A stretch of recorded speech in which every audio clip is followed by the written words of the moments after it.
Egyptologists have been digging around every inch of the Great Pyramid for ages. Yet somehow, they overlooked this stunning pink granite bathtub buried a few miles next to it.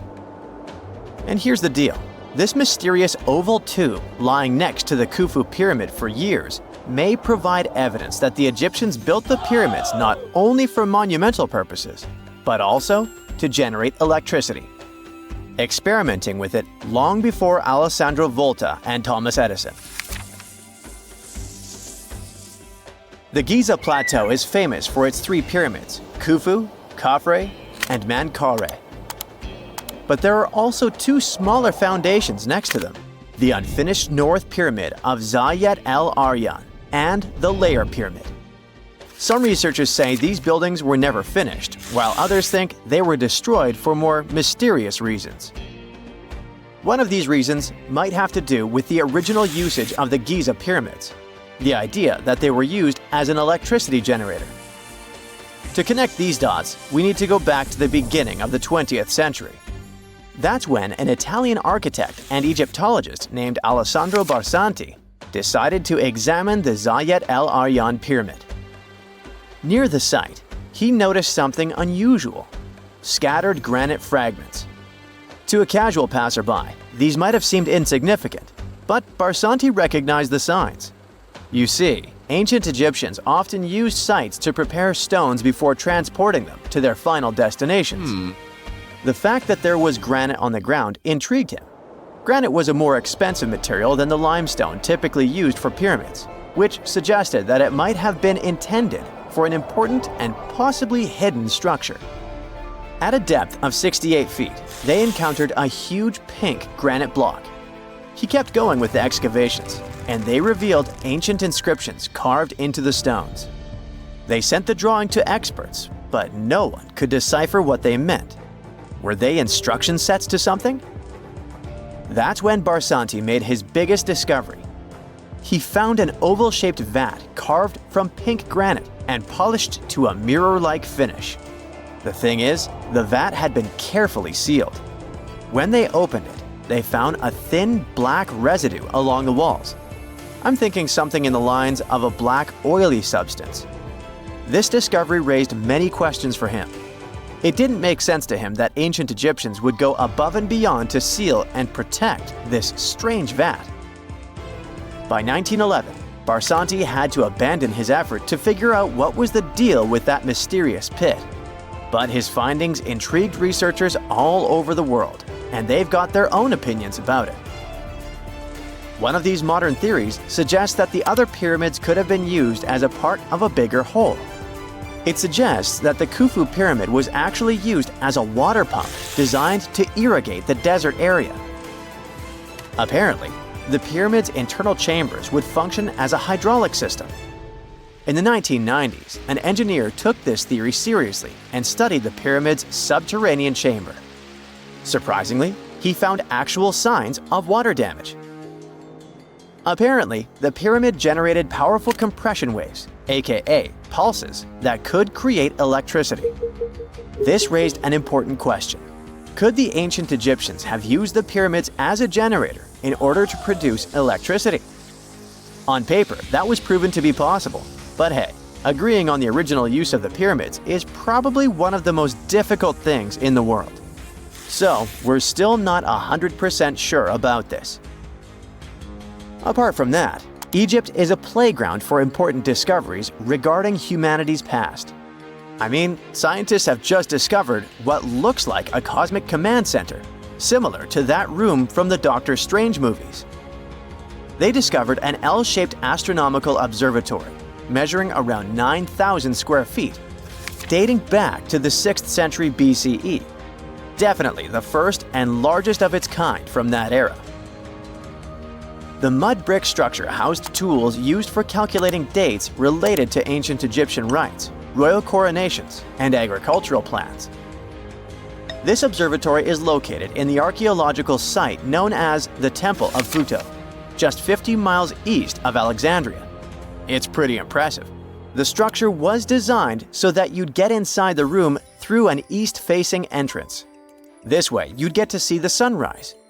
Once inside, you'd find a pretty huge shadow clock, used to tell time by tracking the movement of shadows inside the room. This variant of a sundial clock was nearly 16 feet long. That was quite an exciting discovery. Another interesting one was that scientists and Egyptologists have discovered the first ever pregnant mummy. Now, even if we know quite a lot about mummification processes, we keep making discoveries that open new doors into the lives of ancient Egyptians. It took so long for someone to find out this mummy was expecting at the time she was embalmed because she was placed in a male's coffin. More specifically, a male priest. Historians say that during the 19th century, a lot of traders mixed coffins up in order to sell them. Yes, that means they opened them and switched mummies to please their buyers. It was a complete surprise because they were hoping to study more about ancient health issues when they opened this coffin up. But they had another special research on their hands: prenatal practices in ancient Egypt. This mummified woman, who lived about 2,000 years ago, was from 20 to 30 years old when she passed away. She was found in Thebes, and her remains were incredibly well preserved. You see, mummification recipes varied across Egypt. In this woman's case, researchers could tell she was a member of the high society since she was buried with special amulets. But since mummification methodologies differed so much between cities and time periods, they still have to dig further to understand why she was embalmed along with her baby. Speaking of mummies, scientists were digging up a final resting place in Saqqara, also in Egypt, and they unearthed two embalming workshops. One was for humans and the other for sacred animals. Apparently, the workshops date back to about 2,400 years ago. They were equipped with stone beds, clay pots, and ritual vessels. Everything you needed to mummify. But that's not all. Archaeologists also stumbled upon cheese stored in jars behind tombs that were over 3,000 years old. Yep, cheese. This shows that the ancient Egyptians were pretty savvy when it came to preserving food, too. They knew how to store stuff for the long haul, not just the mummies. It really shows how they applied their preservation skills to both food and bodies, giving us a glimpse into their impressive technological know-how. Scientists have also found one of Egypt's oldest complete mummies, and to their surprise, it was completely covered in gold. You see, Egyptian mummies covered in gold are already a rare thing, but they weren't expecting it to be the oldest one ever found. The mummy was quite well preserved, and they could identify that it was the remains of a wealthy man called Hatshepsut. Many symbols show that he was important and wealthy, like the band he wore on his head and the bracelet on his chest. He was also dressed in a tunic wrapped with a belt, which was a way to preserve the good appearance of a person after they passed away. To reveal it, they had to open the final resting place with mortar. Basically, it was like they were opening a time machine, just as the ancient Egyptians did 4,300 years ago. If you think about it, it's almost like entering a time capsule. Enough about mummies. Scientists also found something very exciting hovering above the pyramids. They had to use a fancy top-notch radar known as LARID, aka Low Altitude Long Range Ionospheric Radar, which can see these invisible waves far away into the sky. LARID helped them discover giant plasma bubbles floating in the air above the pyramids. These bubbles are called plasma bubbles, and they wreak havoc on modern technologies. I mean, they can disrupt GPS and phone signals for hundreds of kilometers in diameter from where they're located. These bubbles are massive, sometimes as big as cities, and they're caused by the sudden depletion of charged particles in the ionosphere. So, instead of spreading out evenly throughout the ionosphere, they stick together in this wave-like form. This was a pretty important discovery because it can help scientists understand how to prevent these waves from messing with our technology. Archaeologists were looking for the long-lost tomb of Cleopatra when they found something that seemed too good to be real. Roughly 43 feet underground beneath a ruined Egyptian temple, there was a perfectly straight tunnel carved through solid sandstone. The tunnel is over 4,200 feet long, and so precise that experts called it a geometric miracle.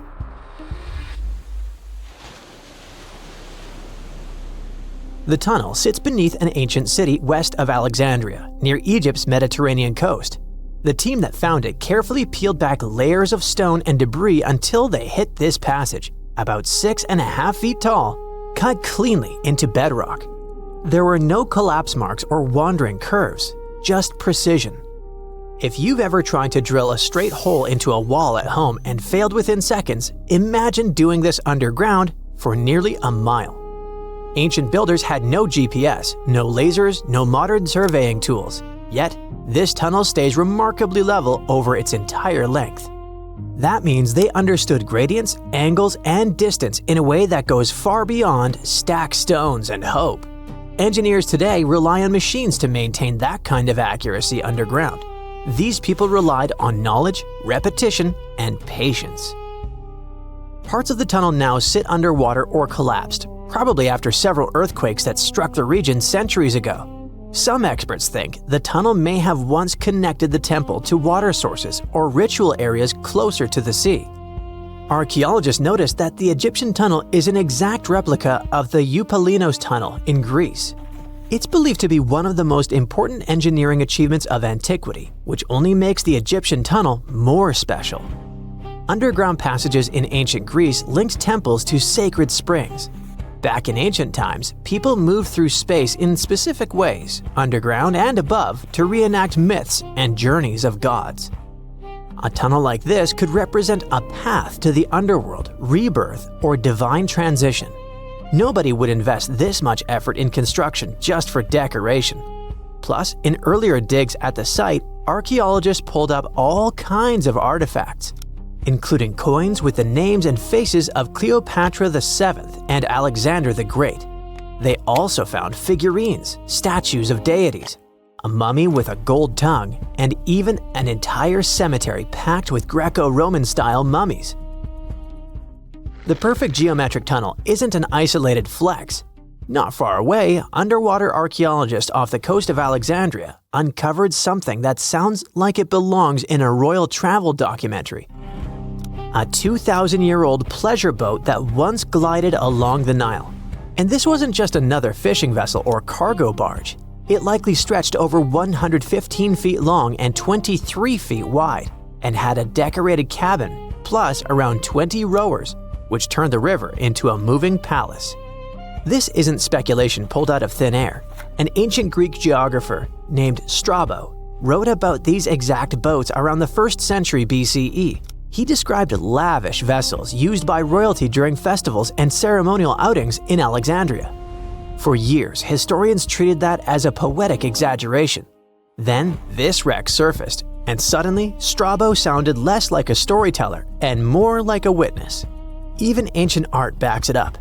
The Palestrina mosaic from Italy shows richly decorated boats floating down the Nile. They match both the texts and the physical evidence almost perfectly. Inside the wreck, archaeologists found something small but incredibly human. Graffiti scratched into the wood in Greek. Just writing left behind by someone who stood on that deck 2,000 years ago. Researchers haven't fully decoded the text yet, but its existence alone matters. It tells us this wasn't just a floating symbol of power. People lived on it. It was sort of like a modern luxurious yacht, and the Nile was like a highway. All types of vessels with passengers were moving back and forth, visiting friends, carrying their goods for trade, doing business, and, of course, going on pleasure cruises. The location of the pleasure boat makes the story even better. The boat sat near the temple of Isis on Antirodos, an island that once hosted royal and religious buildings before earthquakes and rising seas erased it from the surface. That temple collapsed around 50 CE, and researchers believe the boat may have sunk during the same disaster. Another recent find that has to do with life on the Nile is the lower part of the massive worship complex about 10 miles southwest of Cairo. It connects directly to an upper temple dedicated to Ra, the Egyptian deity of the sun. The newly excavated part is a 4,500-year-old valley temple. The upper temple sits on higher ground, and archaeologists excavated it years ago. The Valley Temple is closer to the Nile, and it's connected to the upper part by a causeway. A German Egyptologist actually started excavating part of the temple back in 1901, but the groundwater sat much higher then, and he had to stop.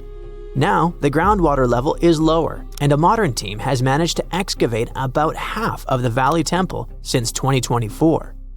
Once they got in, archaeologists uncovered the remains of a columned entrance portico. Then they found blocks carved with a calendar of religious events, almost like an ancient public schedule. The text includes feasts for Sokar, a falcon-headed deity linked to Memphis, which was a major capital during the Old Kingdom, plus the festival of Min, a fertility deity, and even the procession of Ra. The calendar blocks all showed up around the entrance portico area, which most definitely means that the outside facade of the temple displayed this long feast calendar publicly. That's why archaeologists think this might be one of the earliest examples of a true public calendar ever found. A literal event list for an entire community, built into the architecture.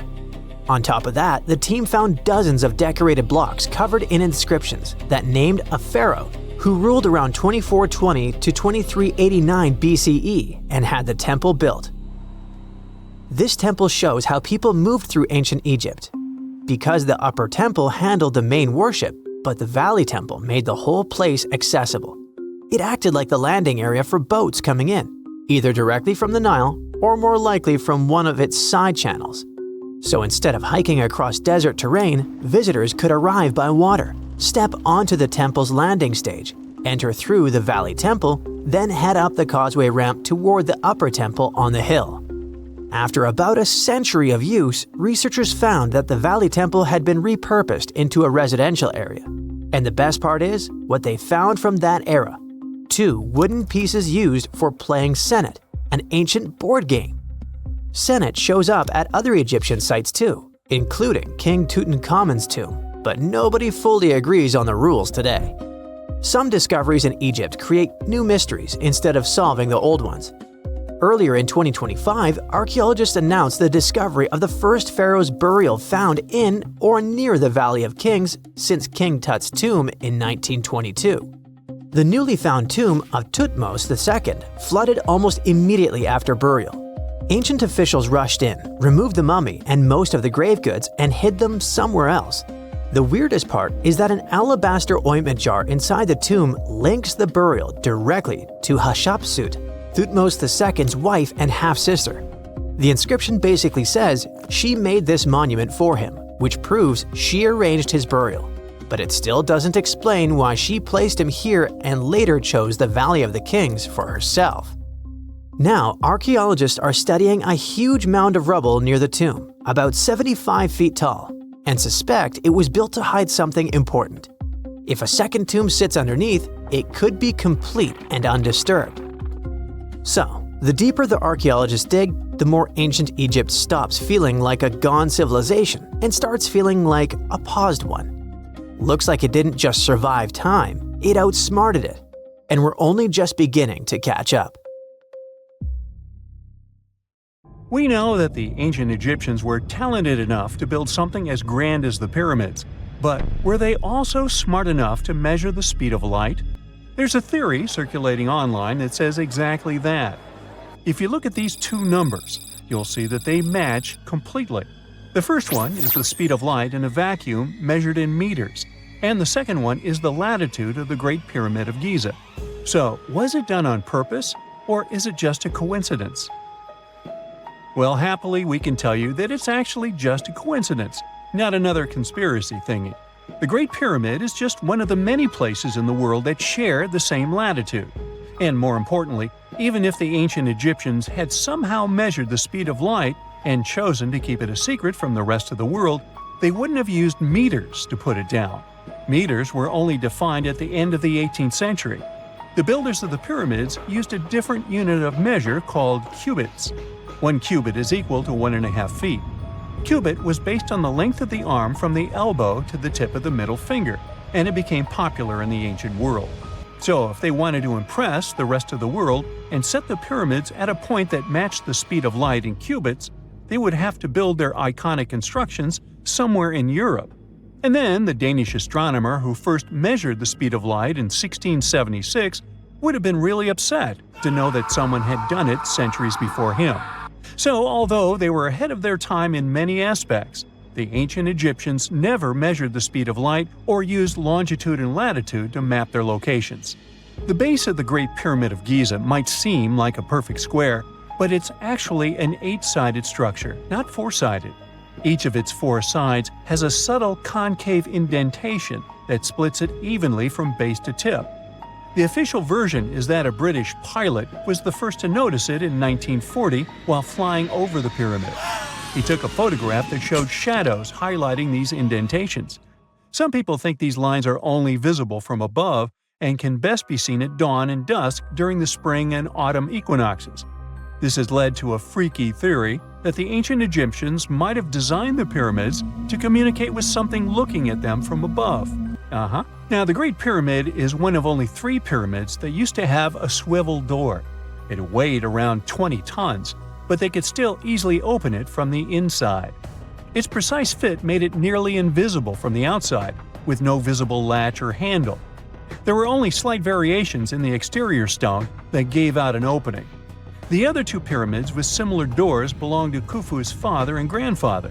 The Great Pyramid also has a hidden void at least 100 feet long that was only found in 2017. We still don't know what lies within the space, what purpose it served, or if it is the only space of its kind. Researchers used the same tech to see through cathedral walls, Mayan pyramids, and even volcanoes. It depends on a natural shower of subatomic particles called muons. They pass more easily through empty space than through solid materials. So if they arrange multiple muon detectors around a structure, scientists can map out its solid and empty areas. A team of scientists placed muon detectors inside the Great Pyramid and allowed them to gather data for months. Scientists have analyzed samples of the mortar used to build the pyramids many times. Although we know its composition, modern technology still can't replicate it. The mortar is mostly made from processed gypsum, but it wasn't used like the cement we use for bricks today. Instead, they used it to support the joints between the massive stones as they were set in place. The estimated amount they needed to construct the Great Pyramid was around 500,000 tons of mortar. The gypsum mortar is stronger than the stones themselves and has held up for thousands of years. Now, all 4 sides of the Great Pyramid are aligned with the cardinal points – north, south, east, and west. According to geologist and engineer Glenn Dash, the alignment is accurate to within 4 minutes of arc, or 1/15th of a degree. The architects managed to achieve this without modern tools like drones, blueprints, or computers. Many researchers try to explain this construction miracle. Maybe they used the pole star or the sun's shadow. Dash recently proposed a new, simpler idea. The Egyptians might have used the autumnal equinox to align the pyramids. It happens twice a year when the Earth's equator passes through the center of the sun's disk, making day and night nearly equal in length. To test his theory, Dash conducted an experiment on the 22nd of September 2016, the first day of the fall equinox.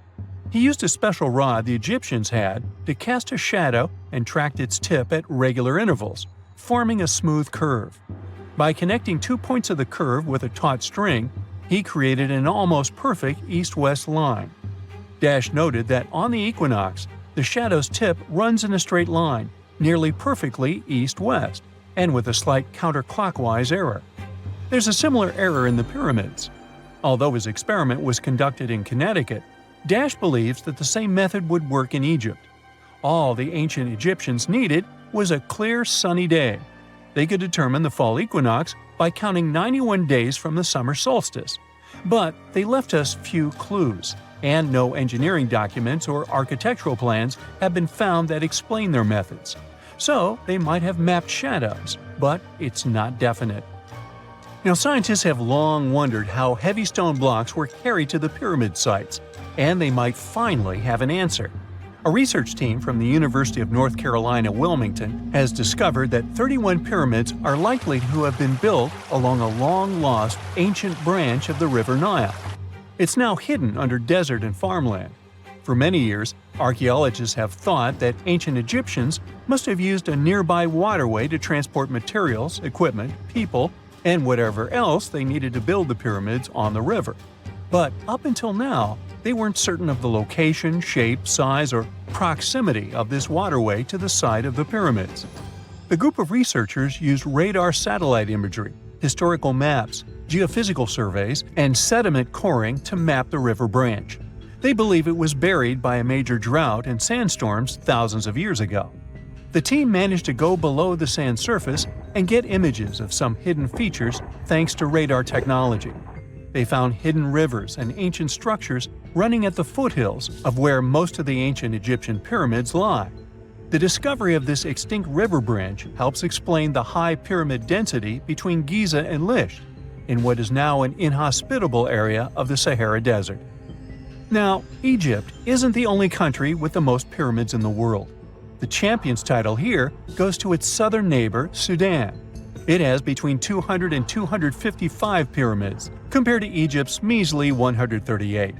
They were built by members of the Kingdom of Kush, an ancient civilization that ruled the lands along the Nile River many years ago. They started erecting pyramids around 500 years after the Egyptians had stopped doing it. Their pyramids are much smaller than the Egyptian ones, but were built for the same purposes. Archaeologists are still working to find out how the pyramids in the Sudan were built, how long it took to complete them, and what happened to their society. Beneath the sands of Luxor, scientists found something that was perhaps never meant to be found. Over 1,000 decorated stone blocks that belonged to the ruined temple of a woman pharaoh. It got us thinking, why was this temple so brutally destroyed, and who was this woman? Her name is Hatshepsut, and she is now considered one of Egypt's greatest pharaohs, but for a long time, history almost forgot her. She ruled during the 18th dynasty, from around 1479 to 1458 BCE. She's remembered for her ambitious building projects, successful military campaigns, and flourishing trade expeditions. It turns out she was one out of 4 women to take the title of pharaoh in Egyptian history. The next woman would have to wait for 1,500 years to reign, and that woman we know as Cleopatra. The story of how Hatshepsut got to be a pharaoh is the most colorful part of this tale. As far as most dynastic rules go, it's usually men that are first in line for royal thrones. In Egypt, that was the same. That's why, when Pharaoh Thutmose I had a daughter as his firstborn, that was a big no-no as far as his succession line went.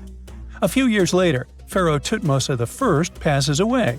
The crown passed to Thutmose II, who ruled briefly, only to leave the throne to his infant son, Thutmose III. In this scenario, Hatshepsut was this pharaoh's stepmother.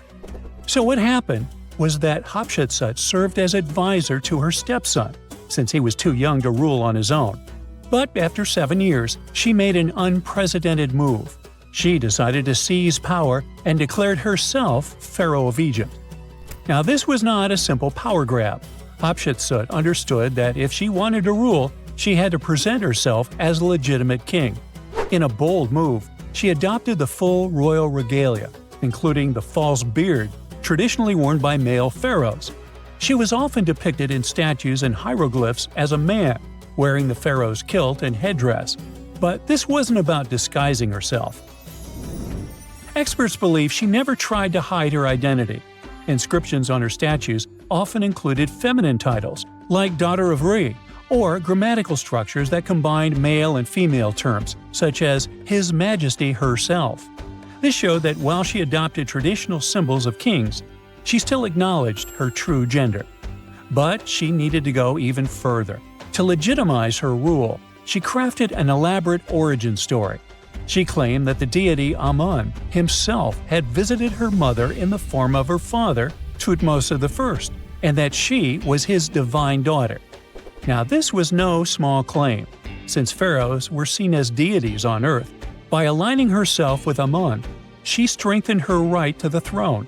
In temple carvings, she depicted this divine birth with Amun, presenting her as his rightful heir.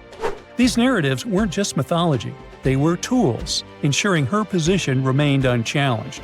Hatshepsut also took a new name, Ma'at-Kari, which translates roughly to "Truth is the soul of the sun god."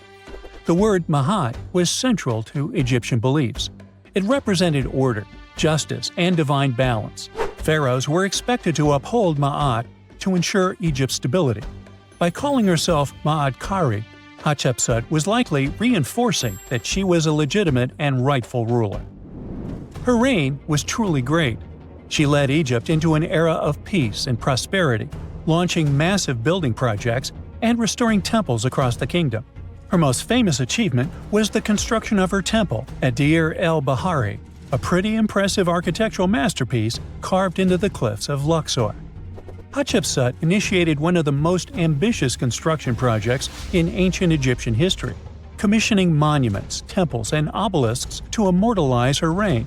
It's argued that she continued with the construction of the Avenue of the Sphinxes, a grand road lined with statues leading to the Karnak Temple. For many, her shining architectural achievement was the towering obelisk she had carved from single pieces of granite. One of these, weighing over 320 tons, still stands today. Now, beyond building, she expanded Egypt's influence through trade. She sent an expedition to the mysterious land of Punt, believed to be modern-day Somalia or Eritrea, bringing back riches like gold, ivory, and exotic animals. Her fleet of ships sailing the Red Sea marked the first recorded trade mission of its kind, establishing economic ties that would benefit Egypt for generations. Yet, for all of her success, something strange happened after Hatshepsut passed away. Her successor, aka her stepson Thutmose III, who had been overshadowed by her rule, took a drastic step. He ordered her name to be erased from history. Her statues were defaced, her inscriptions chiseled away, and her achievements credited to other rulers. It was as if she had never existed. Some believe Thutmose III wanted to reclaim his rightful place as pharaoh, while others suggest that later rulers, uncomfortable with the idea of a female pharaoh, sought to restore traditional male dominance. The story gets even more tragic.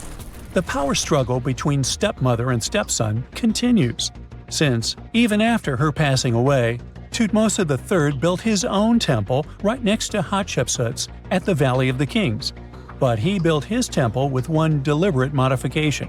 His monument was built 11 feet higher than hers. Mind you that this was no accident, it was a symbolic statement. He wanted to overshadow her legacy. But history had other plans. Hatshepsut's legacy started to be rediscovered in the 19th century, and it was only through careful archaeological investigation that her reign was properly recognized. Today, Hatshepsut is remembered as one of Egypt's greatest pharaohs. Her reign, once erased, has been reconstructed through constant archaeological discoveries, proving that her power and influence could not be so easily forgotten. Her resting place had been hidden in plain sight, her body removed from its original chamber in an effort to erase her from history. This final piece of evidence cemented her legacy, proving that even attempts to erase a pharaoh could not really do it. Hatshepsut's grand temple, Djeser-Djeseru, was a stunning architectural feat, designed to immortalize her reign and solidify her divine connection to Amun. But after her death, her successor, Thutmose III, launched that calculated effort to erase her legacy, and parts of her temple were dismantled. Historians still debate why. Was it a dynastic power move, an attempt to restore traditional male rule, or a bid to strengthen Thutmose III's claim to the throne? Maybe he was just a jerk. Whatever the reason, the destruction wasn't immediate. It happened decades after her death, suggesting it might not have been a personal revenge, but a broader political strategy. Yet, despite these efforts, her temple endures, and so does her story, a defiant echo of Egypt's first great female pharaoh. Let's travel through space and time to another place. Dashur, Egypt, is known to be home to several resting places of people from ancient Egypt. In the year 2017, scientists uncovered a long-lost pyramid. They quickly called the Ministry of Tourism and Antiquities because they suspected it was going to be a big deal.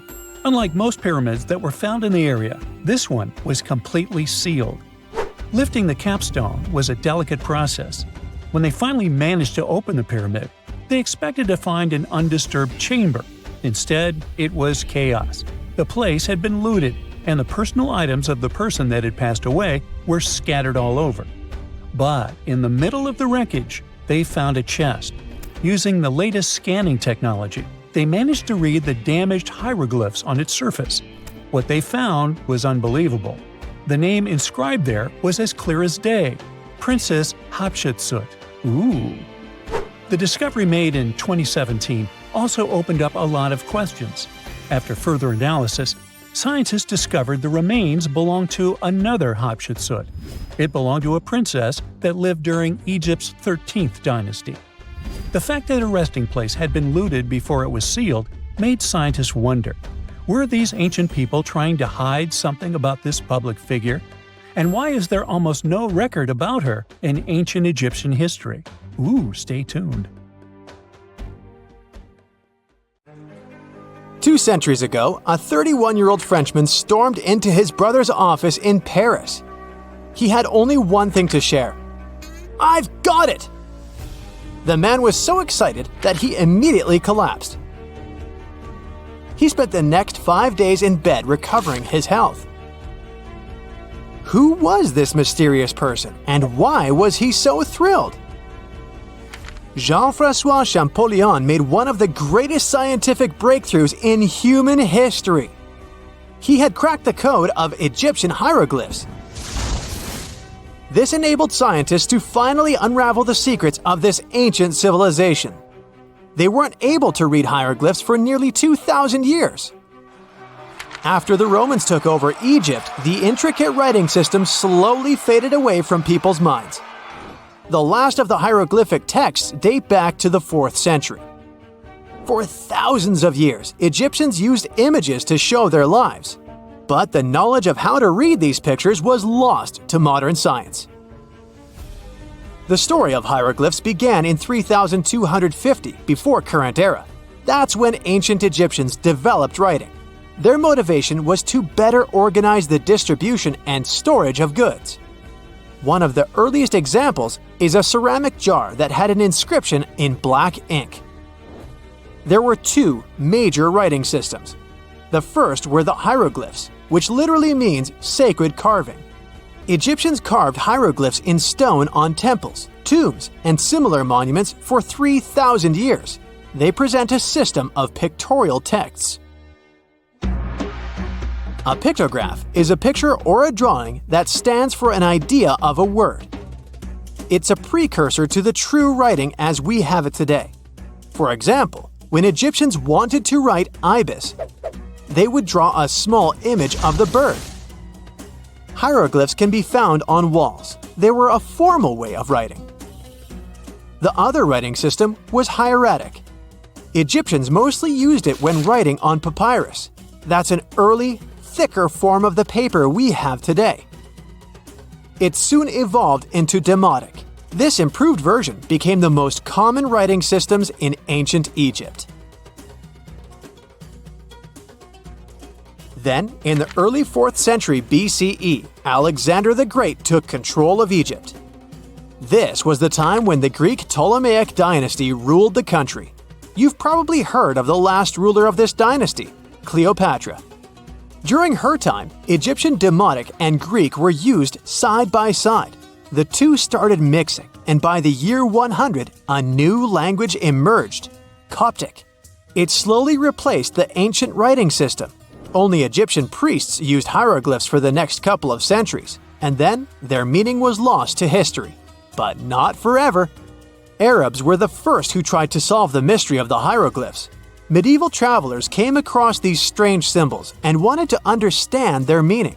They consulted speakers of Coptic and translated text from Greek and Latin into Arabic to break the code of the hieroglyphs. During the Renaissance, Europeans also became fascinated with the legacy of ancient Egypt.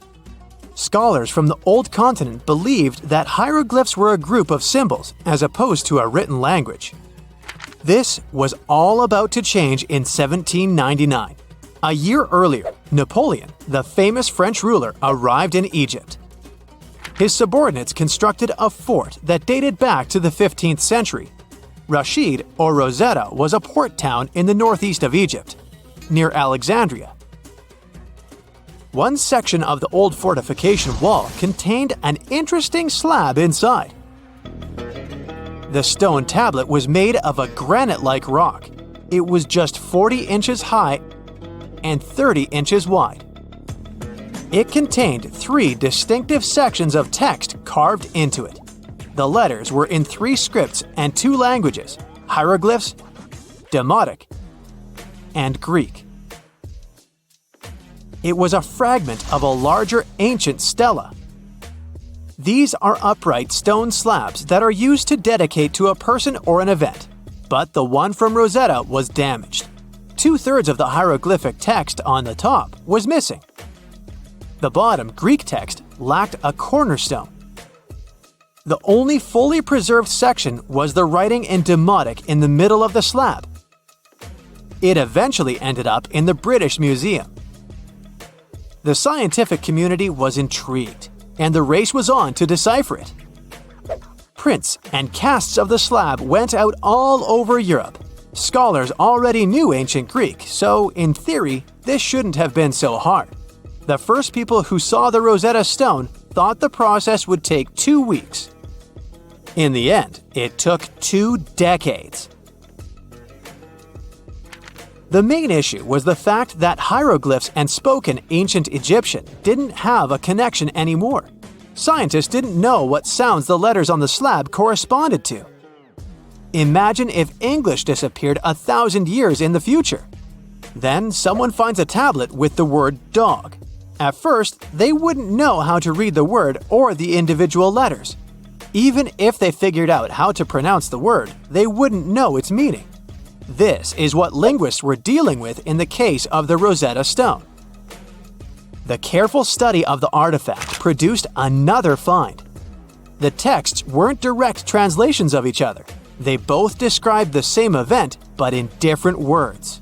It was like you saw a movie with 2 friends, and then all 3 of you wrote different reviews about it. The original text was probably in Greek, but the translators added extra words to make it sound more Egyptian. An English physician and physicist, Thomas Young, made the first great breakthrough. He knew that the name Ptolemy appeared several times in the text based on the Greek translation. This wasn't an Egyptian name, so it was impossible to represent it with a single image. The only way to spell out this Greek name was to use symbols that sound like it when produced. This is called transliteration, and we have it today as well. This is how foreign-sounding words are written down in Chinese or some Slavic languages. Young focused on sets of hieroglyphs in oval frames. These are called cartouches. He experimented a bit but finally discovered that one of them read, Ptolemy the Great. The individual hieroglyphs that made up this name corresponded to sounds needed to produce it. This is where our mysterious man from the beginning of the video enters the picture. Champollion picked up where Young left off. He knew Coptic, so the Frenchman was able to determine what many other hieroglyphs sounded like. The eureka moment was close. It came while he was studying a cartouche from a site dedicated to Ramses II. It had 4 symbols. The last 2 were the same. He determined this was the sound S. The first symbol was the sun. This is Ra or Re in Coptic. So the cartouche read Ra something SS. Can you already guess the name? Of course, it's Ramses. This breakthrough finally cracked the code. Ancient Egyptian wasn't a mishmash of cool-looking images. It was a phonetic language that Jean-François Champollion discovered in September of 1822. The stone slab is today known as the Decree of Memphis. The Egyptian Council issued it in this city in the year 196 before current era. In it, they expressed their loyalty to the pharaoh. They erected identical stelae in temples all across Egypt. The Rosetta Stone was just one copy of them, but its content is less important than the fact that Champollion's translation gave these ancient peoples their voice again. During the 1800s, European scholars didn't think that the Egyptian civilization was much older than classical Greek or Roman. Now that scientists could read hieroglyphs, a whole new chapter of human history opened. One of the most famous finds in the history of archaeology happened in 1922. That's when the British archaeologist Howard Carter discovered the tomb of Pharaoh Tutankhamun in Egypt's Valley of the Kings. The whole world admired King Tut's golden mask. But without Champollion's pioneering work, it would be impossible to know who its owner was. The young pharaoh's cartouche is phonetic. For instance, you pronounce the pictograph of a chick as the vowel U. The symbol for the key of life is an ankh, and there is a shepherd's crook in the end. It symbolizes the word ruler.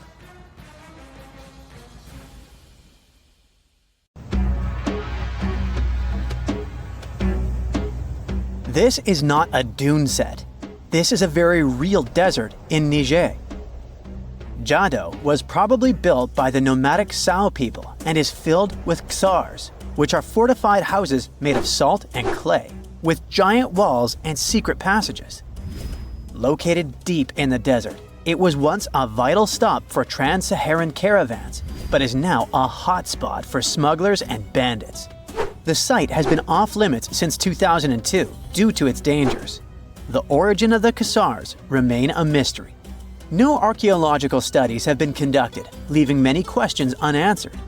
Even today, shifting sands reveal and conceal parts of these ancient ruins, fueling local speculation about what might still be hidden beneath the desert. Speaking of connective tunnels, scientists were blown away by the discovery of lava tubes in Saudi Arabia.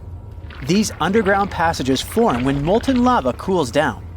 Researchers believe that ancient nomadic groups may have utilized these tunnels to survive the super harsh desert climates. While excavating the tunnels, archaeologists uncovered artifacts, rock art, and skeletal remains. The art and animal bones show that the people who used the tunnels were probably sheep and goat herders. They're still piecing together whether these groups lived in the tunnels for extended periods or just used them as temporary shelters. The Great Pyramid of Giza has been standing for thousands of years, but it's still hiding secrets.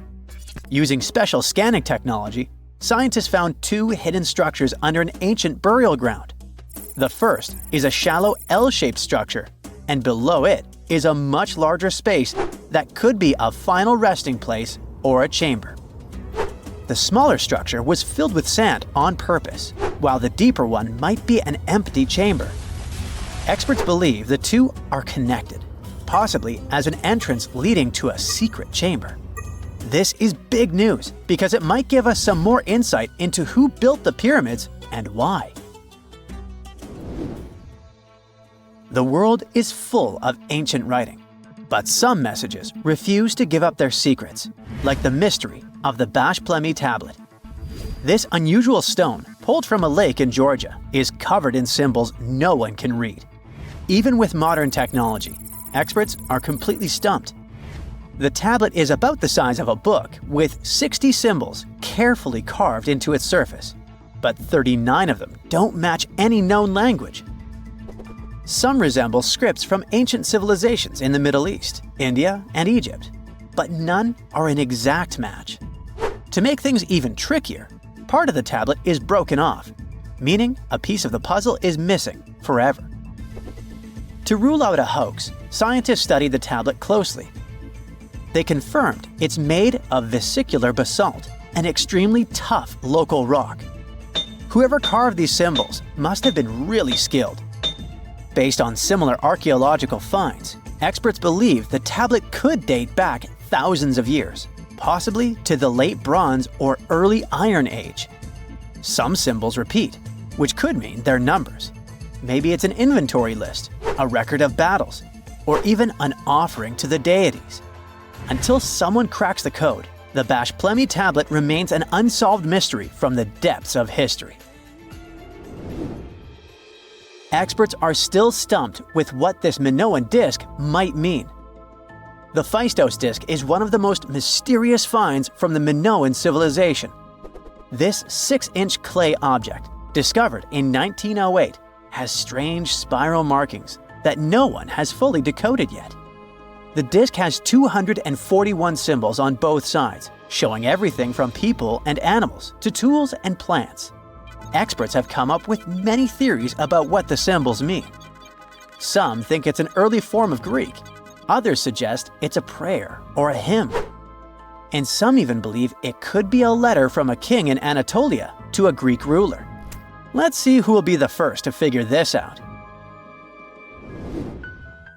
It's always a fun day at an archaeologist's office when they find something as big as a 2,000-year-old marble head.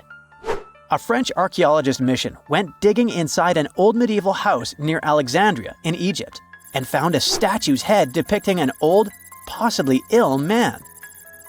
This statue dates from the last Egyptian dynasty before it became part of the Roman Empire, and the site where it was found is associated with the likes of Cleopatra and Mark Antony. For archaeologists, even the smallest finds at this site means a lot. You've heard of Lucy, right? The Australopithecus that was an early ancestor for us humans. Well, scientists found some of her species' footprints somewhere in Tanzania. The so-called Laetoli footprints are over 3 million years old. The trail stretched 88 feet and has about 70 footprints, left behind when a bunch of early humans walked across some wet volcanic ash. What's cool is that these early humans were already walking on 2 feet, like us, not all hunched over like apes. The close spacing of the prints shows they probably had short legs and a shorter stride than we do today. In an ancient Egyptian temple, archaeologists uncovered a shrine unlike any other. A place dedicated to falcons and 2 mysterious deities. One deity had a falcon's head, while the other wore a crown with a sun disk and cow horns. But the most baffling discovery was an inscription that read, "It is improper to boil a head in here." At the heart of the shrine, there are 15 headless falcons carefully arranged on a pedestal, likely as offerings to the falcon-headed deity. One theory suggests the birds were boiled first, perhaps to pluck their feathers, before being placed in the shrine, following the strange rule carved into stone. Archaeologists also found a 13-inch iron harpoon nearby. Its true purpose remains unknown, although the shrine also held remains of fish, mammals, and bird eggs, suggesting that the rituals may have included feasting. And speaking of ancient Egypt, meet Hathor. Scientists named her after the ancient Egyptian deity of motherhood, music, and singing. This wooden statue, housed at the Metropolitan Museum of Art, was thought to be just a beautiful artifact, until a surprising secret was uncovered. Using an X-ray machine, experts found a mechanical operating system inside it, with pulleys and axles connecting her shoulder to her left leg. When activated, the system made her hand raise and lower, an engineering marvel from over 3,000 years ago. The statue was created during Egypt's Middle Kingdom, around 1800 BCE, and is often compared to 19th century automata due to its advanced design. It's believed the statue was used in religious ceremonies, symbolizing Hathor's role in dance and music. An unexpected discovery happened in northern Kuwait, where a Kuwaiti-Polish team uncovered a mysterious 7,500-year-old statue. The statue features an elongated skull, no mouth, narrow eyes, and a flattened nose. This feature is thought to be an Ophidian figurine, named after the Greek word for snake, and it was likely made by the Ubaid culture, a civilization known for their pottery skills. While no one knows exactly what role this weird statue played, it might have been linked to rituals or symbolic practices. Some scientists think these figurines, found in homes or final resting places, were tied to important cultural beliefs. We couldn't mention unresolved mysteries of this world without speaking about these elongated skulls.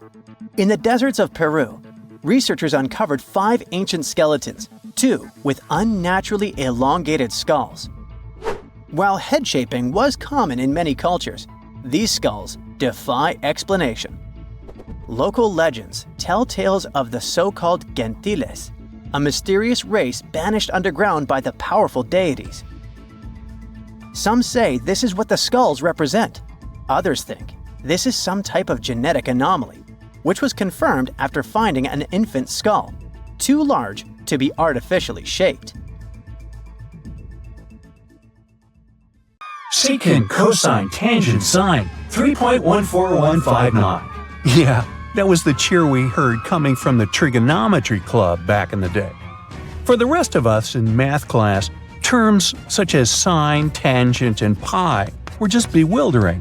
Who invented these and why? Was their only purpose to make it harder for students? Well, not quite. Trigonometry was invented by the ancient Egyptians. They needed this knowledge to construct pyramids, and they did a pretty good job too. The Great Pyramid in Giza still stands today, some 4,500 years after it was built. No recalls either. So let's get out of that classroom and on a journey through time to reveal the secrets behind the ancient Egyptians' precision. Here you are, standing on the Great Pyramid's construction site, some 9 miles from Cairo. Well, the city still isn't there, as you're surrounded only by the desert and teams of construction workers. They're transporting large stone blocks weighing 2.5 tons each. They're inside a wooden sled that sits on large rollers. A crew of 8 men rolls these blocks along the ground. You immediately think of the rollers on a supermarket cash register. The principle is exactly the same, but the scale is greater, much greater. Scientists estimate that the Egyptians used 2.3 million such blocks in the Great Pyramid alone. And the block in front of you is one of the lighter ones. The heaviest of them weighed up to 15 tons. But where did all these blocks come from? Most of them originated from quarries around Giza. It's not that impressive, you think, but wait until you hear how ancient engineers transported the granite used in construction over 500 miles to the pyramid. There were no railways or highways back then, but the mighty Nile was always there. Researchers even believe that the Egyptians dug a canal to connect the Nile directly to the pyramid's construction site. All they had to do then was to wait for the flood season to begin, and voila! The rising water levels floated the heavy stone blocks for them. But how did they lift the enormous stones on dry land to stack them up to the top? Did they use oversized cranes? Well, ancient Egyptians worked around this problem, literally speaking. One of the workers is now pointing to the giant ramp going around the pyramid they're building. This is how a mountain road zigzags its way to the top. If the ramp went directly to the top of the pyramid, then workers couldn't pull the stone blocks along it. It would be too steep. Scientists have calculated that 8% could be the maximum incline. So ancient Egyptians just extended the ramp around the pyramid. Again, these are all theories, as the ramp could have been inside the pyramid, as some researchers suggest. The exact building method is still a mystery, guarded by the Sphinx. That's its real name, right? Wrong. As the Great Sphinx is just the statue's alias. You know, the name writers take when they want to hide their true identity, or a singer's stage name. The Sphinx's real name, translated from Egyptian, means Horus in the horizon. That was the name for the Egyptian deity of the sky. The trail of mystery doesn't end there. As a man walks past you with a bucket of paint, he's going to add a touch of color to the Great Sphinx. Researchers found specks of this red color next to its ear. That was some strong paint, as it survived for thousands of years. You are now standing straight in front of the Sphinx.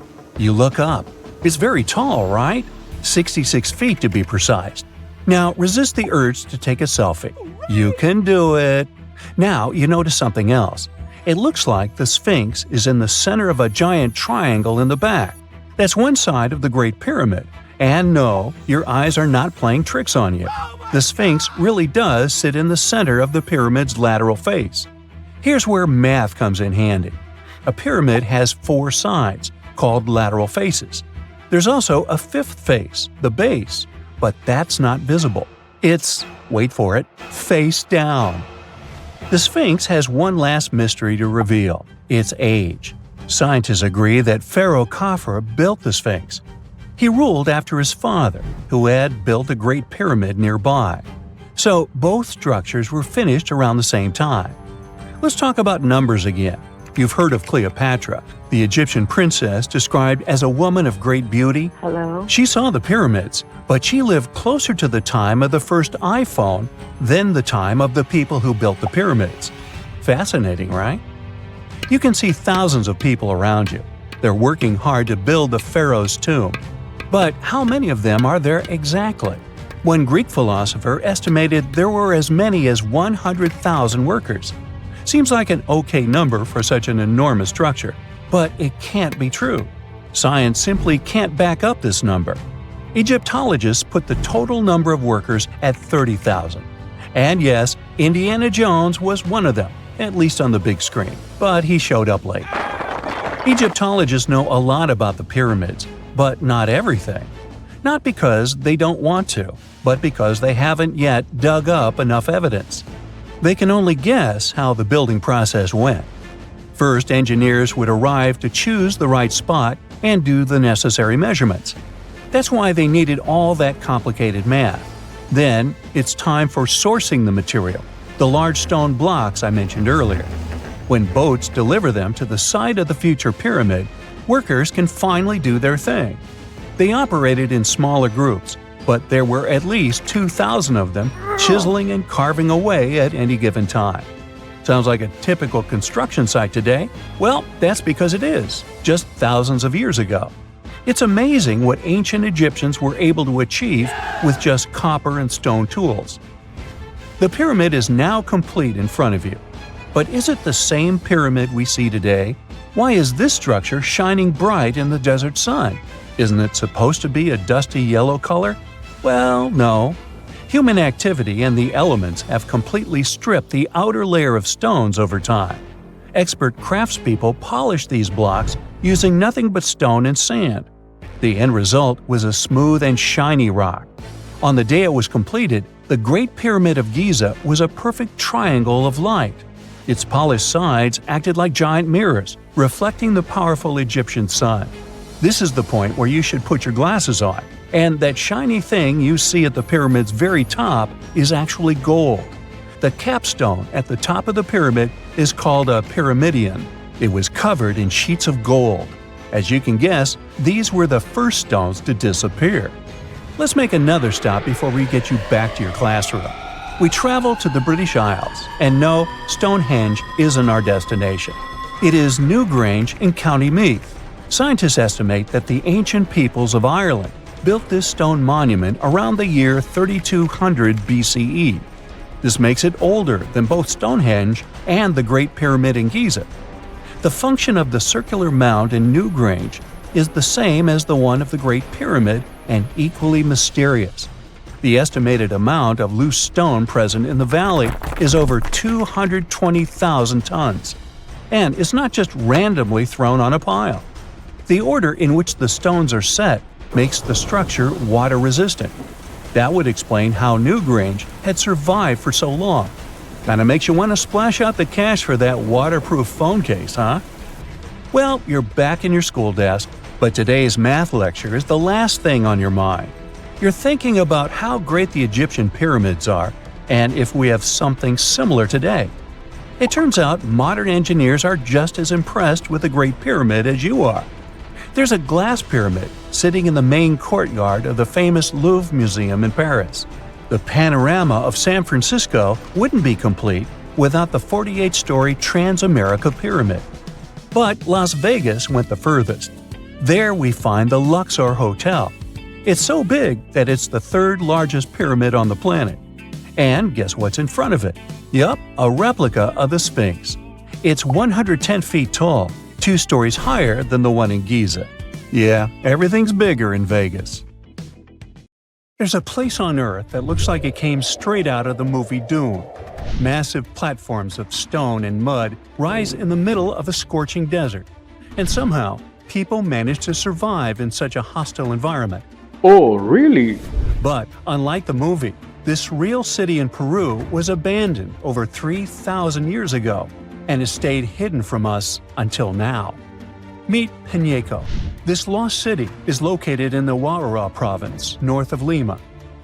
After 8 years of excavation and conservation work, some of its secrets have finally been brought to light. It may look eerie and lifeless now, but it wasn't always this way. Experts think this place used to be a busy trading center for ancient Peruvians. In fact, it was part of the oldest known civilization in the Americas, at least as far as we know. And no, they weren't the Mayas or the Aztecs. That's a common mistake. I'm talking about the Caral Sup civilization. This society existed more than 5,000 years ago. That's super old.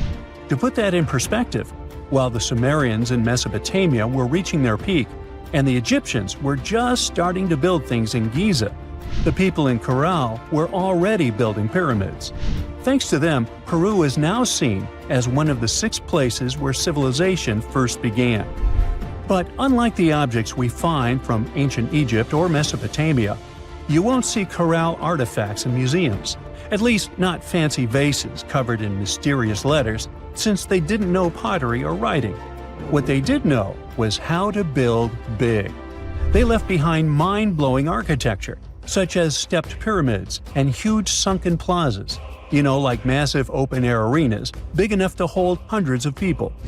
And it's not like they just had one pyramid here and a plaza there.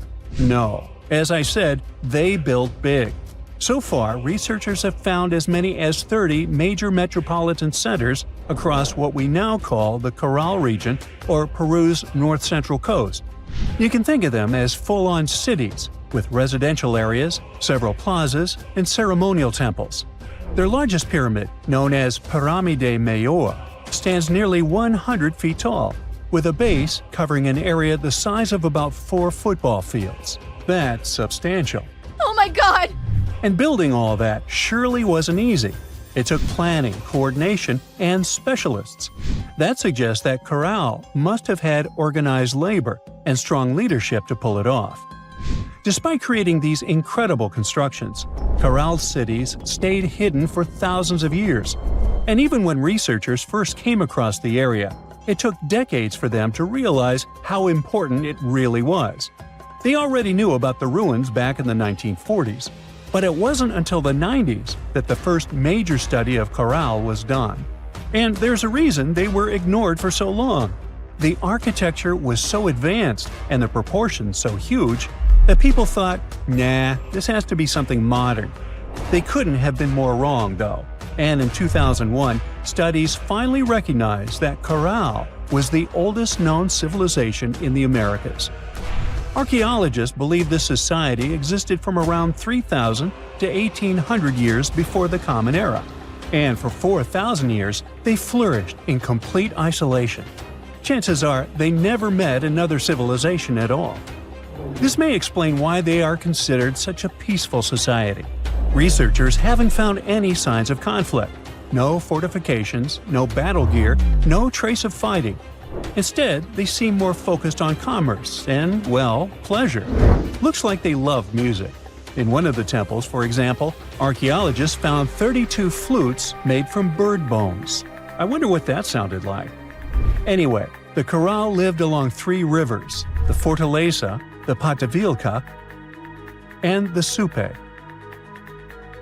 Just like the newly discovered city of Panyeko, this lost city was built on a natural terrace about 1,970 feet above sea level. And no, they didn't do that for the view, it was for security. Building higher up protected them from flooding, since the site sits parallel to the Supe River. Just recently, after 8 years of excavation, experts finally uncovered its beauty. Altogether, they found 18 structures, including temples, residential complexes, and a huge circular plaza. There are also ceremonial halls built on top of large step platforms, along with stairways, courtyards, and carefully designed walls. These structures serve both practical and symbolic purposes. I mean, this was their hotspot, the place where people came together for rituals. Inside one of the structures, researchers uncovered remarkable finds, like sculptures molded in raw clay that portray human figures, animals, and ceremonial objects. They also dug up stone tools, such as grinders, crushers, and hammers. And remember I said they like music, right? Well, the team also found patutus there. That's like an old-school trumpet made of giant shells brought from the Pacific Ocean. Now, if you look at the map, one thing stands out. Piñeco is farther inland than other Caral cities we've discovered. And that's important. The city's location was completely strategic. And that's why it earned the nickname City of Social Integration. There's this theory that says Piñeco played a key role in trading hematite, a mineral used since ancient times to make red pigment. Back then, this was fancy stuff. Piñeco likely served as a hub linking the coastal and highland villages of Supe and Waura. Maybe they traded hematite for fish and shellfish from the coastal villagers. But now comes the big question. What happened to the people who lived there? Why was Piñeco completely abandoned after thousands of years? Well, that still remains a mystery. There are different theories about why the Caral Sup civilization disappeared and why their most important cities were left abandoned. One of them is the maritime hypothesis. It suggests that societies first developed along the coast, relying heavily on fishing, and only later moved inland. So, in that view, cities were abandoned as people shifted away from them. But that doesn't fit Piñeco, right? I mean, it's way too far inland to count as a seaside city. So it's hard to say what really happened. If you look at their main city, archaeologists haven't found any solid evidence of one big disaster. No massive earthquake, no huge flood, nothing like that. And the same goes with Piñeco. There's just no sign of a single event that suddenly wiped them out. The likely explanation is a shift in climate. A change in the weather could have caused long droughts that affected local farming. That would have forced people to abandon their cities, like what happened in northern Mesopotamia. Now, can we say that with absolute certainty? Honestly, no. It's much more likely that several distinct factors led to the decline of that society. They might have also faced some internal conflict, issues of leadership or organization, for example. But that's impossible to prove with archaeology alone. Either way, Piñeco is a huge discovery. It gives us new clues to better understand the crisis the Caral civilization faced before its collapse. But for now, many of their secrets are still waiting to be uncovered. And there's still so much for researchers to figure out about how this civilization was born and how it evolved over time. If you want to visit Piñeco, here's some good news. The site has recently been opened to the public. It's about a 4.5-hour drive from Lima, and you can get there either by a private vehicle or through tourist services. Yeah, it's not the easiest journey, but the breathtaking landscapes will make up for it. And if you don't have the time or the money to fly all the way to Peru, don't worry. If you know Spanish, you can explore a virtual museum dedicated to Caral. It features 10 thematic rooms designed to take you on a journey back to the origins of civilization. You'll find photos, videos, infographics. It's a whole immersive experience. Of course, it's not the same as standing on the site itself, but it still offers a fascinating glimpse into the world of the oldest known civilization in the Americas. Most people know that pyramids were built as grand tombs for the pharaohs, designed to ensure they had a smooth journey to the afterlife. The Great Pyramid of Giza, for instance, was constructed for the pharaoh Khufu. But what most people don't know is that this whole pyramid building trend started right here, with the step pyramid of Djoser, about 4,700 years ago. This massive structure was built for Pharaoh Djoser, a ruler from Egypt's 3rd dynasty. It rises 7 layers high above the ground and stands about 200 feet tall. We think of it today as a phenomenal architectural project. But for ancient Egyptians, the step pyramid of Djoser turned out to be more like a massive experiment, a trial run, if you will, to perfect their building skills before they moved on to even more ambitious pyramids. Reaching new heights is super exciting, but the real mystery is what is going on below the ground. In this pyramid's underground labyrinth, there is a network of tunnels stretching about 3.5 miles long. And some researchers believe these tunnels might have been part of a sophisticated water system that could completely change what we think about pyramid construction. Let's talk about this massive complex located in Saqqara. Surrounding the pyramid, there's what's known as a dry moat, a continuous trench that is up to 164 feet wide and almost 2 miles long. It forms a sort of rectangular shape around the pyramid. This trench has an average depth of about 65 feet. Now, if you were to add up all the earth and rock they dug out to create this moat, it would be about 10 times the volume of the step pyramid itself. For the longest time, people just assumed this trench was nothing more than a huge quarry, a place where they dug up stone and clay to build the step pyramid. Makes sense, right? But when you take a closer look, it doesn't add up. The trench is too narrow and deep to be practical for mining, and its layout doesn't match anything we know about ancient Egyptian quarrying methods. Plus, some sections of the trench are actually covered with a rocky ceiling, which would have made it nearly impossible to use as a quarry. Another theory suggests that the dry moat had some kind of spiritual significance. Maybe it was a sacred place, where souls of nobles gathered to serve the late king in the afterlife. There are even niches in the walls that work as a hint at this spiritual function. But most researchers believe that this purpose likely developed much later, long after the complex was built for Djoser. So, what was the moat really designed for? In 2020, a researcher came up with a pretty intriguing idea. It is possible that this trench was actually designed to collect and manage water, especially after heavy rainfalls. Now, that makes sense when you consider the location. The moat sits in an area that could easily have been flooded by runoff water from nearby plains. This could also explain why the trench wasn't used for new graves until much later when the climate became drier and less prone to flooding. The story becomes even more intriguing, as this trench appears to be part of a larger, more complex hydraulic system within the Djoser complex. It is like the trench has several compartments, carefully carved out of the rock and connected by tunnels. These compartments likely served as a part of a water treatment system, where water would flow from one compartment to the next, getting cleaner as it moved along. Now, here is where things start to tie into the pyramid itself. The Djoser complex has a series of underground shafts, and some researchers think that water from the moat's deep trench might have been used to power a hydraulic lift system, and this giant water-powered elevator could have been used to raise the heavy stones needed to build the pyramid. It worked like a volcano, but instead of lava, water did the heavy lifting. Imagine a big deep hole in the ground at the center of the pyramid site.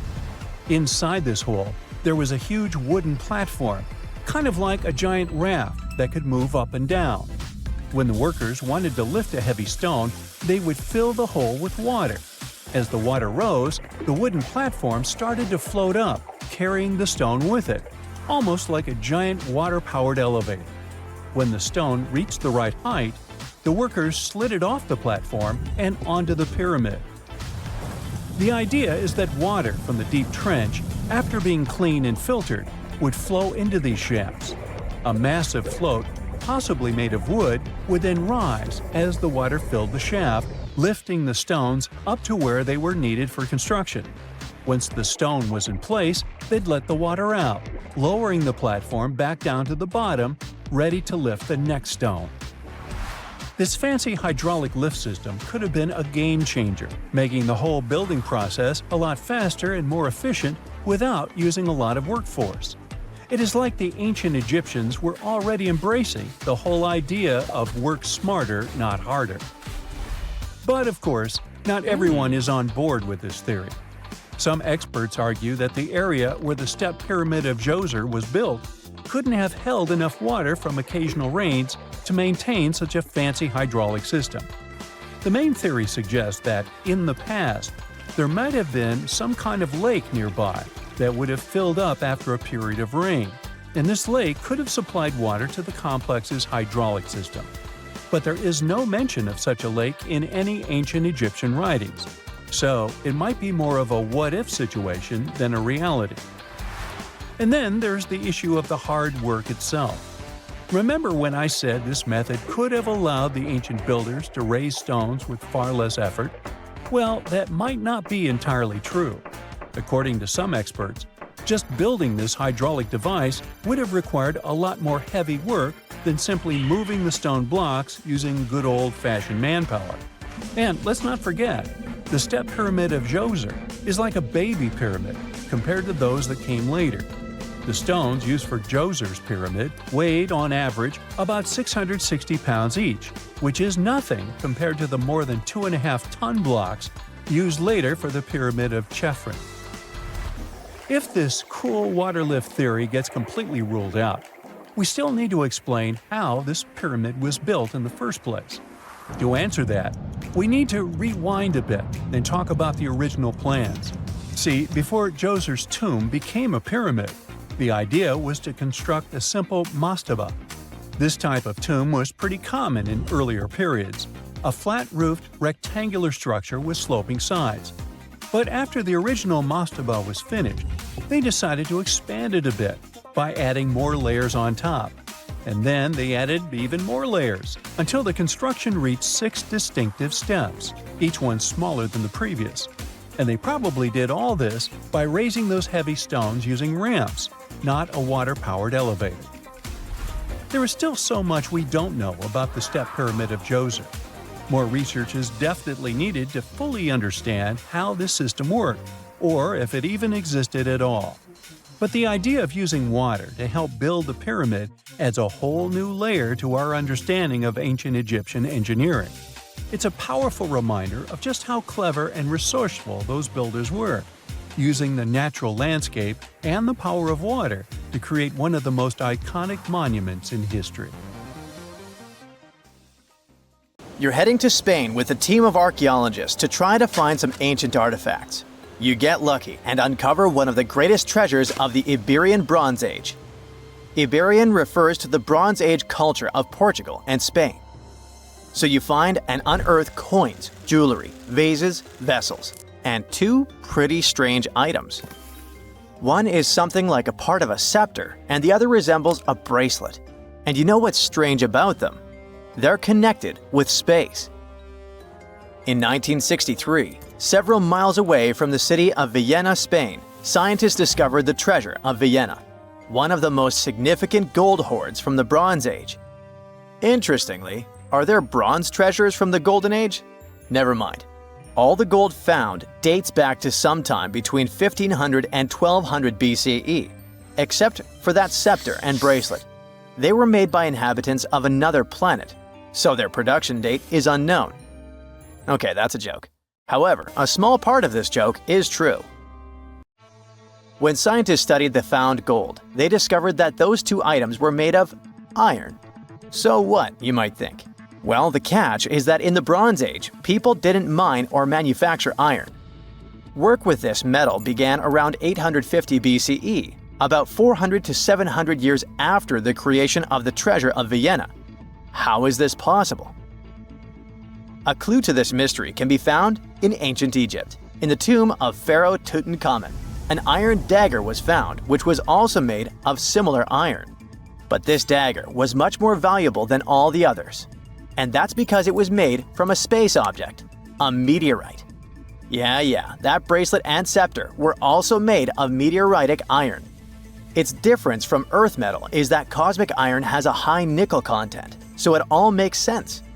People from the Bronze Age couldn't mine iron from the deep bowels of our planet, but nothing prevented them from collecting iron falling from the sky. Just imagine how cool it is to have jewelry or a dagger made of material that has traveled millions of years through the vast expanses of space. Perhaps it even contains particles of an ancient extinct star. Today, these 2 artifacts from the treasure of Villena are the oldest recorded items in the Iberian Peninsula made of meteoritic iron. Now, with everything in its place, you can turn your attention to all the wealth of the treasure of Villena. It contains 66 items: bowls, bracelets, bottles, gold jewelry, 3 silver bottles, and an amber gold button. 22 pounds of ancient gold. People hid it, and only after 3,000 years we were able to discover it. This archaeologist's dream can be found in the Villena Museum, where exhibits from different time periods are presented, from prehistoric times like 50,000 years ago to the present day. items from the Iberian period, from the Roman period, from the Arab civilization. You can find not only jewelry and coins, but there are also remnants of columns, ceramics, and other architectural artifacts. The collection is considered one of the most important prehistoric treasures of Europe. And the coolest thing is that you can see it all with your own eyes for just €2, which is about $2. Go to Vienna, find the museum, and enjoy. Hey buddy, I heard you have a metal detector. Could you help me find a hammer I left somewhere in the field? Your old farmer friend asks. You take a metal detector and go searching, but instead of a hammer, you find hundreds, even thousands of silver coins worth $2 million. You're so happy that the farmer lost that hammer, and now you're rich. Stop! Considering that this land belongs to the farmer, would you tell him about the find or take it with you? In reality, neither of these options happened. In 1992, Eric Laws was helping a farmer search for a lost hammer in a field near Hoxne, Suffolk, England. The metal detector stumbled upon a hidden treasure, a huge one. There were silver spoons, gold jewelry, more than 500 gold coins, and about 14,000 silver ones. Eric Laws accidentally discovered the largest collection of gold and silver from the late Roman period in Britain. Unfortunately, or perhaps fortunately, he and the farmer didn't receive the treasure. It's now in the British Museum. Let's move away from the farmer's field to somewhere on the Mediterranean coast. Imagine you're a scuba diver. There was a strong storm yesterday, but now with the water calm, you dive in and discover the seabed covered with gold dinars. This story happened in 2015. The coins which the storm brought to the shore might have been minted even before the First Crusade that started in 1096. This collection is one of the most impressive archaeological finds in the world. All these treasures surely can make the heads of those who find them spin, but they end up in a museum. And that's a good thing, because such wealth can drive a person crazy. A metal detector and a diving suit helped people discover ancient treasures. What's next? How about a dog? Yes, it could be perhaps a great replacement for a metal detector, by the way. So in 2013, two people were walking their dog in Northern California on their property. Suddenly, they discovered a rusty can filled with coins minted from 1847 to 1894. There were about 1,500 coins, and they all were gold. Another chance for a carefree rich future? Not this time. The find caused a lot of controversy among specialists. There was one version, according to which these coins could have been stolen from the US Mint, but later the US Mint debunked this suggestion as they'd never had this gold in their storage. Anyway, it's interesting what the point was in hiding it all in someone else's yard. Some thief risked their freedom and life to get rich. When they succeeded, they just hid the coins as if they never existed. What a strange deal. Coins, jewelry, meteorite items, it's all cool. But let's end our video with something grand and epic. Archaeologists were conducting research near the Mediterranean coast of Egypt and discovered a treasure trove inside a sunken temple and sanctuary. Despite the waves, earthquakes, and seawater, the massive find was preserved in a not bad condition. The temple was built a very long time ago and collapsed in the middle of the 2nd century BCE. It was an important structure in ancient Egypt. People considered this place holy. Pharaohs came to the temple to seek help from the higher powers of Egyptian mythology to obtain titles for their rule. Titles of kings of the universe. For many people, this place was like the center of the universe, and now it lies forgotten on the seabed, almost ruined. Time spares nothing. Researchers found out the temple had been part of an ancient port city. A long time ago, an earthquake occurred in this area and destroyed the city. Tidal waves softened the ground and dragged the town into the Mediterranean Sea. While studying the temple, scientists found many secret treasures there: silver ceremonial instruments, gold jewelry, and alabaster vessels. In past times, people used them to store perfumes or greasy ointments called unguents. Perhaps in ancient Egypt, they weren't bad in the field of cosmetology. Near the temple, archaeologists discovered a Greek sanctuary. Apparently, the Greeks living in Egypt or coming here on business wanted to pay tribute to Aphrodite, so they created a small building in her honor. In that place, archaeologists found bronze and ceramic artifacts from different cultures. Scientists found out that the Greeks had permission to trade in the Egyptian city and even be its residents. It seems pharaohs living around 600 BCE were favorable to the Greeks. The profession of an archaeologist is very exciting. But what would you do if you found some ancient treasure? Before answering this question, find out what law applies to such finds in your country. Something strange is lurking beneath the sands of Giza, and scientists have no idea what it is. Archaeologists just found a hidden structure near the Great Pyramid using advanced ground scanning technology. What's inside? Nobody knows, but excavations are already underway. The Great Pyramid of Giza is one of the most famous monuments on Earth, but it doesn't stand alone. It's surrounded by an ancient necropolis, a massive royal graveyard filled with tombs and monuments. They belong to pharaohs, nobles, and other high-ranking officials. Most of these tombs are above the ground. They're called mastabas, rectangular, flat-roofed tombs built from limestone or mud brick, and they've been studied for decades. But from old movies, we know that these weren't simple graves. They have deep vertical shafts leading to underground burial chambers, where the past was sealed away for eternity. And recently, archaeologists found one curious empty space in the cemetery, a completely unexplored patch of ground. No mastabas, no visible ruins, nada. For years they ignored it, but between 2021 and 2023, they decided to investigate. They didn't dig though. Instead, they used a technology that kind of acts like X-rays for the ground. These radars let scientists see the secrets hidden there. And there was something hidden beneath the sand, something deliberately buried and forgotten. A two-part underground structure. One part was shallow and L-shaped. It's about 33 feet long and buried just 6.5 feet deep. But below that, a deeper, more mysterious anomaly, a structure completely different from anything else in the area. They called it a highly resistive anomaly, which means it's dense and solid, likely made of stone, sand, or even metal. And still, no one has a clue what's inside it. Now, it's clear that humans made the L shape. It wasn't formed by nature. And the shallower structure might have been an entrance to whatever is hidden below. But they only have some theories about what might be hidden there. It's also filled with sand and gravel. It was probably deliberately backfilled after its construction, perhaps to preserve this. Why? Well, we don't know yet. The archaeological team will need to excavate to understand what exactly this thing was and why it was built. The first guess is a lost burial chamber. Many tombs in Giza have underground burial sites, but most have clear surface markers. This one, for some reason, has nothing, but it could be one of them. The second guess is an ancient offering chapel.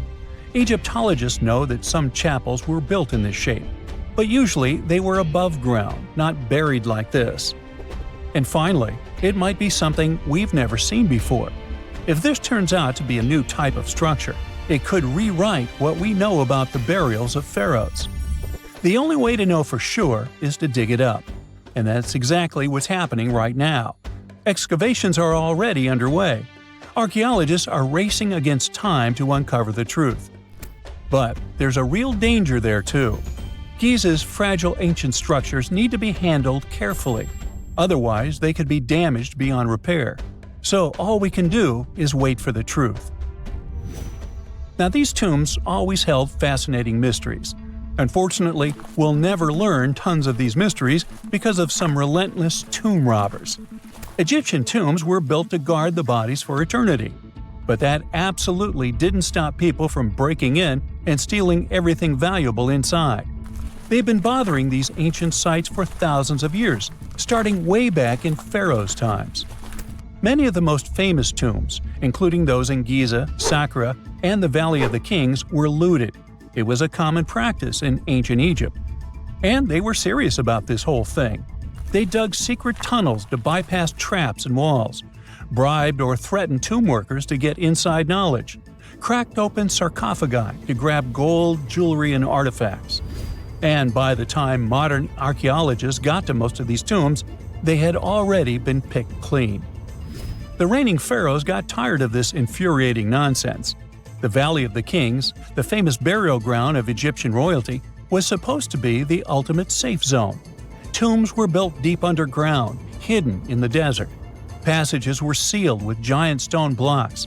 False doors and traps were added to confuse thieves. Even curses were written on the walls, warnings of horrible endings for anyone who dared to disturb the tomb, which is exactly where we got all those horror stories about mummies from. Spoiler alert, none of it worked. Most tombs in the Valley of the Kings were fully robbed within 100 years of being sealed. Even King Tutankhamun's tomb, one of the most famous in history, was broken into twice in ancient times. Some of them decided to try and fight back.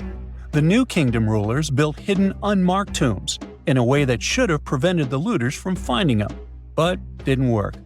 Some pharaohs, like Ramses II, were moved in secret to prevent their bodies from being stolen.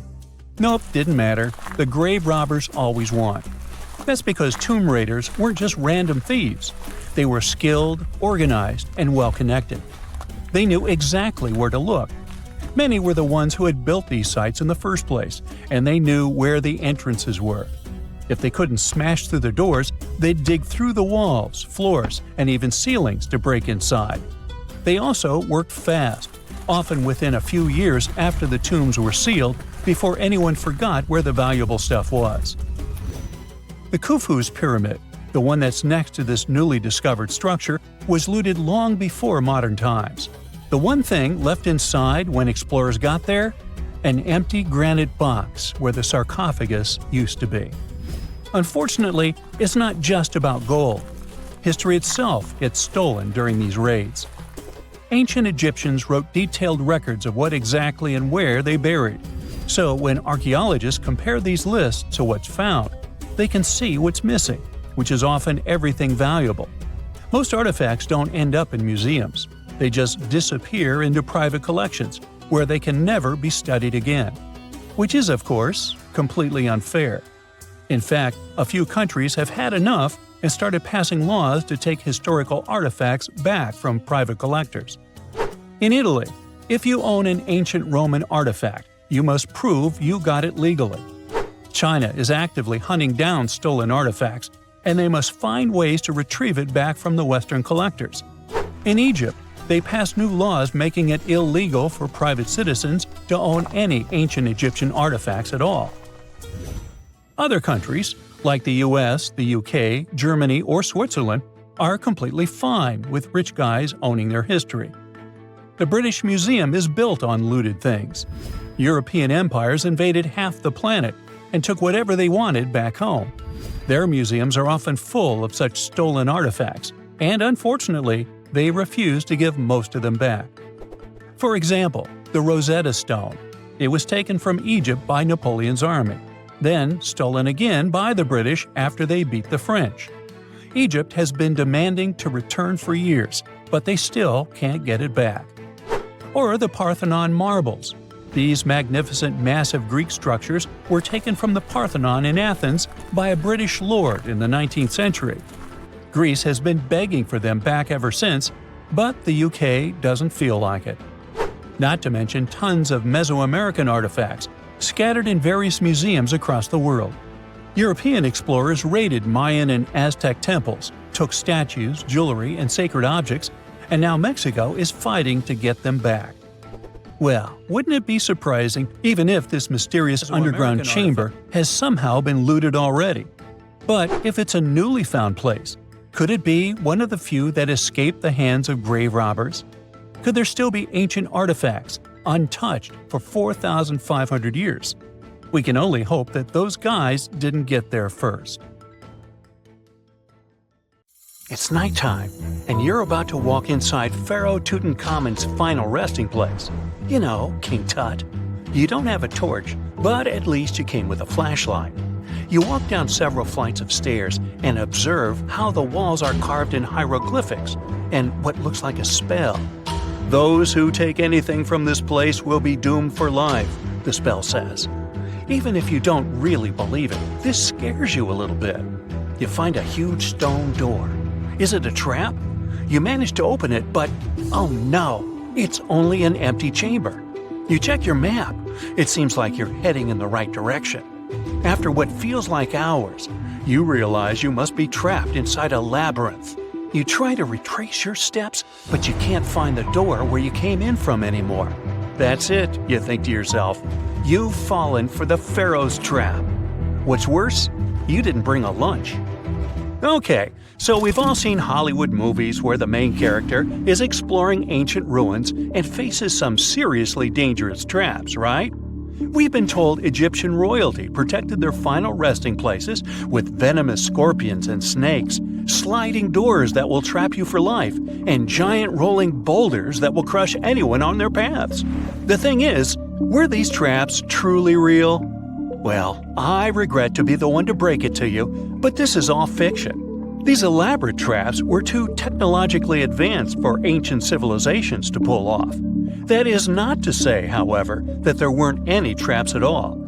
Ancient civilizations, like the Egyptians and the Mayans, are known for their practice of building entire monuments dedicated to the ones who had passed away. These structures would often reflect the position of person occupied in society. So, for the really important people, the VIPs of their times, massive monuments were built to host their bodies long after they were gone.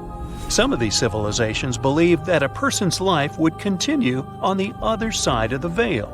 For that reason, a person would be buried together with the belongings of their current life. If they had a lot of money and power and stuff, that meant their resting places would be filled with riches and gold. Now imagine if you lived in ancient Egypt and you knew exactly where all the pharaohs' tombs were located and had heard rumors of the amount of wealth kept in these places. Maybe you would be tempted to go check it out, right? We're talking about large rooms filled from floor to ceiling with golden artifacts, jewels, and even money. I mean, it does sound tempting. And since there weren't any security guards protecting the entrance of these places, Egyptians needed to get creative as to how they would protect these riches. These old civilizations found some traps to be useful. A recurring one was building empty rooms inside the monument to confuse a burglar. Now, let's take a look at Amenhotep III's final resting place as an example. It was built in the city of Luxor, in a spot also known as the Western Valley of the Kings. Two French engineers originally discovered the monument between 1905 and 1914 CE. The structure is huge and has more than 10 chambers, connected by long corridors and steep stairways. The King's Chamber is the most hidden one, and for an outsider to try and find it, they will probably enter a lot of empty rooms beforehand. Other pharaohs tried to protect their riches by commissioning monuments with false doors concealing pits that were up to 20 feet deep. This way, an unwarned and unwanted visitor would be surprised by the deep hole on their way to the king's resting chamber. Alongside false doors, pharaohs made sure to build labyrinth-style corridors and false walls. This way, robbers could take hours or days before they found the king's real chamber. As to pits with poisonous snakes on them, if there were any reptiles inside these monuments, they probably got inside on their own, and would most likely not stay there for long. There is no way snakes would survive years and years without food inside these pits. So yes, another Hollywood-induced belief right there. If these traps seem boring to you, archaeologists did find an interesting deterrent in the final resting place of the Red Queen of Palenque in Mexico. Palenque was one of the most powerful Mayan cities in pre-Columbian Mexico, and the Red Queen was believed to be the grandmother of the last Mayan king, undoubtedly a person of immense importance to the empire. In her honor, a huge monument was built to keep her body after her passing. The discovery of the tomb itself was already thrilling. Archaeologists found an ancient monument when digging at the site back in 1994. The first thing they found was a room with a hidden door. Once they opened the door, they discovered a long corridor. Finally, at the end of this corridor was the Queen's chamber. The team of archaeologists was beyond excited to unearth this chamber with the mummy of the Queen herself still inside it. They found her to be accompanied by her pearls, jade shells, and expensive rocks. But as the team explored the remains, they saw something rather strange. The room was filled with a red-colored powder. Researchers knew that the color red was important to the Mayan people, and that much of their clothing and buildings were decorated with this color. But they didn't understand why the queen was buried with this unknown red substance. After they took a sample back with them for further analysis, they discovered that the red powder was cinnabar, a very dangerous mineral. This powder, when inhaled, can cause, shall we say, severe health damage to a person. The team concluded that this could only be a trap for anyone trying to steal her riches. Okay, so dangerous powders might have worked as the most intense traps we've seen until now. But perhaps the cheapest way to keep out unwanted visitors was to advertise spells written out all over the monument. We'd probably laugh at these today, but back in the day, they were more or less effective. Spells usually said that the person who took anything from that place would meet a tragic fate. Some spells said that robbers would lose their houses in big fires or terrible floods. Other spells said burglars would have incurable and undiagnosed health issues, but they weren't really enough to stop people from taking any gold. There are some stories surrounding how these spells might have been real. One of them is from the famous British Egyptologist Howard Carter, the one responsible for unearthing Pharaoh Tutankhamun's resting place in the 1920s. After months of unsuccessful digging, Carter discovered the tomb's existence by chance. He found the entrance to a stairway right beneath the soil where he had been searching all those months. With the help of a team, he cleared the piles of sand blocking the stairs and discovered a doorway. The door had several royal symbols carved into it, and Carter knew this could only mean a very important person had been buried there. And he was right. With a chisel, he made a hole in the top left-hand corner of the doorway and lit his vision with the help of a candle. He couldn't believe what he was seeing, the reflection of several golden and jeweled items crowding the chamber before him. Lost for 3,000 years, Carter had just discovered the final resting place of King Tut. But the story didn't finish here. This discovery was accompanied by a series of unfortunate events that led people to believe it had something to do with the pharaoh's spell. Carter himself mysteriously passed away just a few years later, and some of his assistants lost their houses in floods, just like one of the spells threatened. Some say it's just coincidental, as there's no real proof of these things being connected. Well, what do you think? Was this an effective trap after all?